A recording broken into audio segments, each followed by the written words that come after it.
So this company announces, and essentially, cut into the chase, essentially, they've got a new technology, so the company can make more revenue than was expected yesterday. There's lots of words. These words are going to change depending on the opportunity and markets. But the lesson, the teaching lesson for a trader is it's a new technology so the company can make more revenue. Bottom line, there's a news catalyst present. Bottom line, people are going to put money into this particular idea. And the reason why I'm not going to talk specifically about the news in this particular company, or even be specific about the company, is because we want you to understand that these patterns repeat and repeat and repeat and repeat. The words are different, but the idea is the same. It's a new technology so the company can make more revenue than expected yesterday. There's a news catalyst. That's the real pattern. And so one of the things we like to do for trades like the big dog trade is get our newer traders to experiment with them. We present to them trades that have a tremendous amount of edge, and we want them to practice them. And so one of our new traders, this is an example of that new trader practicing and then archiving in what we call playbook form. The second book that I wrote is called The Playbook. And I teach how to archive trades and for you to build a playbook, which is the essence of your trading business, so that you can hit the next level in your trading. And so that's what this trader is doing.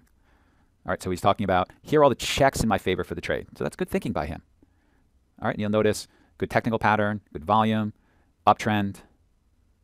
This is trader talk for, I got a lot of checks in my favor. The market's in my favor. The stock is acting well. The stock is acting well technically. The price is acting well. The volume is acting well. It acted well in the pre-market. These are things that matter that go into trading, as opposed to things that are said on CNBC, where people get on there and talk and talk and talk. Those things generally don't. We are traders. We are traders. We are not professional TV talkers. We don't go on TV and talk our book. We are traders. And so the trader's applying this new trade. And I'll talk about how I want you to do that after we actually roll out a little bit more on this trade.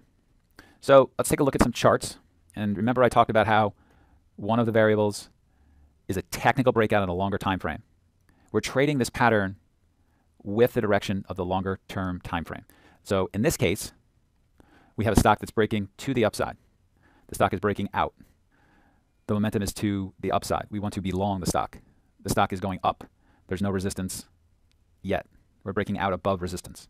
We're moving to the upside. And you can see we get a pretty substantial resistance level, a triple top in the particular company that we're trading before the day that we're going to talk about. We get a triple top. We get pretty significant resistance. On a longer term charts, we need the stock to be above 10.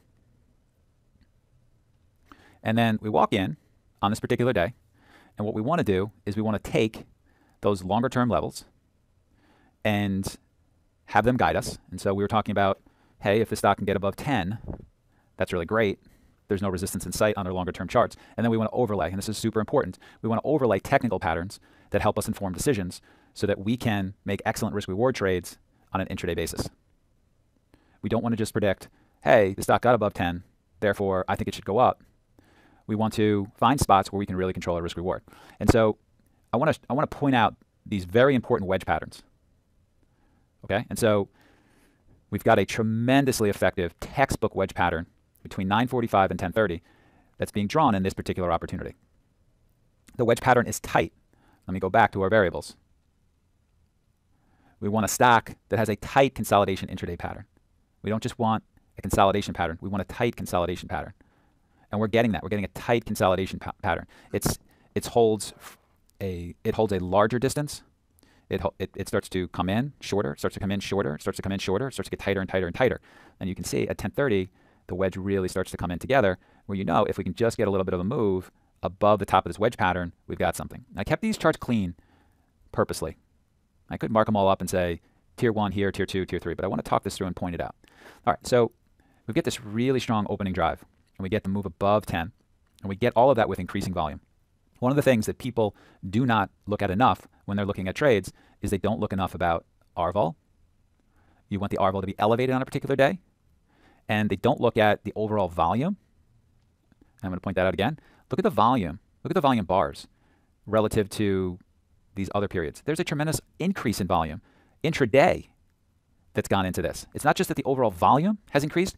The move to the upside shows an increase in volume.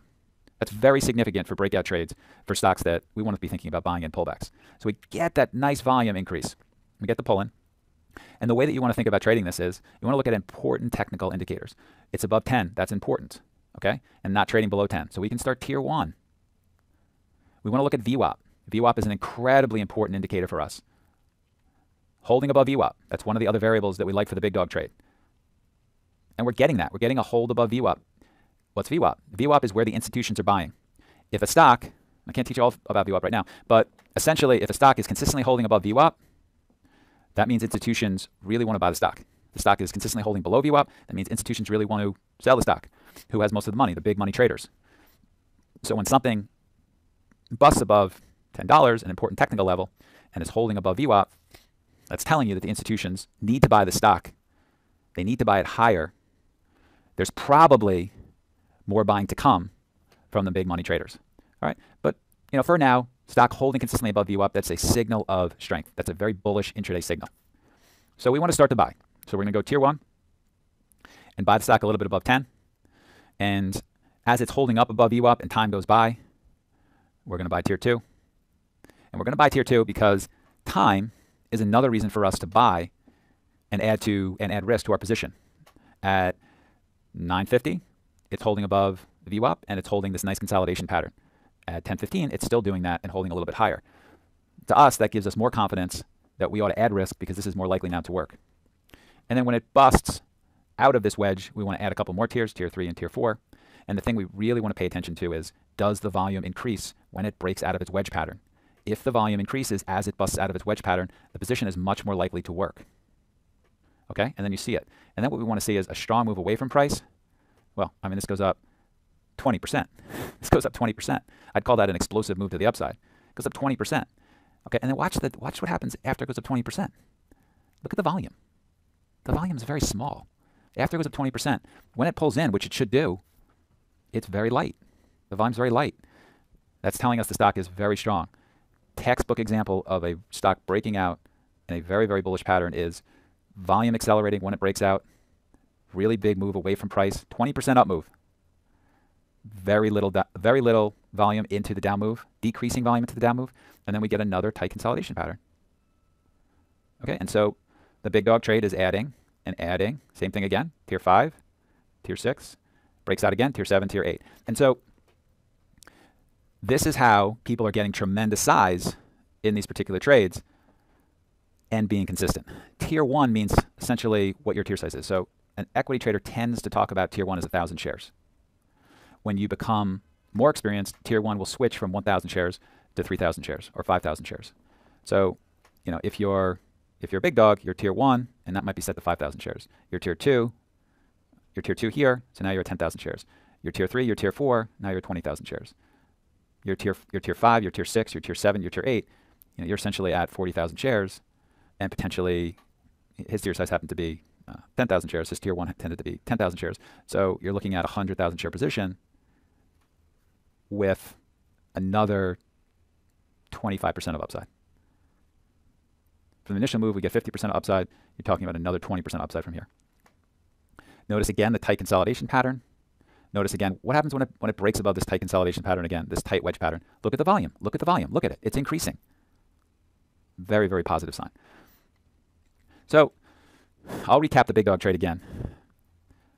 But one of the lessons that you ought to take away from this is that, remember, Big Dog became a very, very successful trader, but he needed somebody to continually point him in the right direction of the trade that really helped him make a lot of money. We call it the power of critical feedback. During our mentoring sessions, we are giving people critical feedback. We're reminding people what they do well. You as an independent trader, you've got to be in trades that have edge. You can't be wasting your time on lesser trades. It's even for somebody like Big Dog, it was psychologically difficult. What's the point? Once you have your A+ setups, what's the point of spending a lot of intellectual, financial, and emotional capital on anything other than them? What's the point? How do you get to that next level of trading? You put more risk on trades with edge that you trade well, generally derived from traders who've been very successful. And then you make them your own. You copy the masters, and you make those trades your own. All right, lessons from Big Dog. You must know those A+ trades. The Big Dog trade is one of the most effective day trades. You must be aggressive when you see it. You must trade it big, big, big, big, like big dog. It's a trade to be traded big, big, big, big, big. You're not letting that trade. You're not letting this trade go with a small position. You're not letting it go with a small position. This is something for big size, for big traders. You must trade it big like big dog. And look, the best need coaching and mentoring. And for you, right now, you're getting that. We are saying to you, these are patterns worth studying. These are patterns worth archiving. These are patterns worth trading big. So let's talk a little bit more about that. So the big dog trade, it's a stock in play. It has a news catalyst. It's holding above VWAP, a very important intraday technical indicator. We're looking for elevated RVOL. So if RVOL is 0.6, and we're looking at charts like that, I'm not that interested. If RVOL is 10 or 4, more realistically, if it's 4 and I'm looking at a chart like that, it's 4 or better, I'm interested. I'm much more interested. Elevated RVOL. We have a technical breakout on a longer time frame. Okay, so we got that break on the longer time frame. We're trading it long with the direction of the overall longer term chart. We got a tight consolidation intraday. We say wedge patterns. Look how tight that pattern is. Look how tight that is. You've got sellers who think it's going to go down. Why is this stock up so much? Why did it gap up in the morning? This news isn't so good. This thing's going back to where it came from. Versus, oh my God, this thing's going to go up much higher. What are those people shorting it up there? We got to get our hands on this thing. This news is great. We're going to drive this higher. This thing's going to be up another 30% by the end of the day. You've got those competitors fighting it out in the marketplace. And somebody's going to win and somebody's going to lose. That's what that tight consolidation pattern sets up. When it breaks above here, all those shorts are in trouble. When it breaks above here, the people that aren't long are scrambling to get long. The people that were long want to get longer. You have an area where you can spot you're wrong. Okay? You have an area where you can spot you're wrong. Okay? You're wrong when the stock holds below VWAP. In this trade, you're wrong when the 5-minute candle closes below VWAP. News catalyst. You've got a news catalyst. Big money traders have read that this is a great investment trading opportunity, and they're ready to put money into this particular name. New product, new technology in this case, it's a growth stock. Get big, get big, get big, get big, get big, get big, get big. Get big, get big, get big. This is a trade to trade big. And you capture the meat of the move. You don't have to capture the whole thing. All right, so when the stock starts to go up and slow, you take your profits. You don't have to hold it all the way up to 1565. Okay, when it starts to get steep, you start to scale out of the stock 14, 1450, up into 15. So S&B training. So here's an exercise for you to start doing to get better at this trade. Trade the big dog trade on a demo for the next week. Archive each day the best big dog trade from that trading session. We say playbook trade. I wrote a lot about this in my second book, The Playbook. How you archive the best setups, the variables that go into that. Track your results. Track your results. How are you doing on the demo trading these particular types of trades? When you're comfortable, then trade it live with a small amount of capital. You should never try something new without testing it first. You should always trade something with a small amount of capital, track those results, show profitability before you're bumping it up. When somebody wants to trade a new setup here on our desk, we're going to give them a small amount of capital. They're going to track those results, and we're going to bump them when they have shown that they trade them profitably. We use something that you can use here. We have a proprietary tool, but you can use something called TraderView. TraderView was built by a really talented programmer, read my first book, One Good Trade. That sparked ideas to build a very powerful tool, which now more traders than, I think this is probably the #1 tracking tool amongst traders in the world now.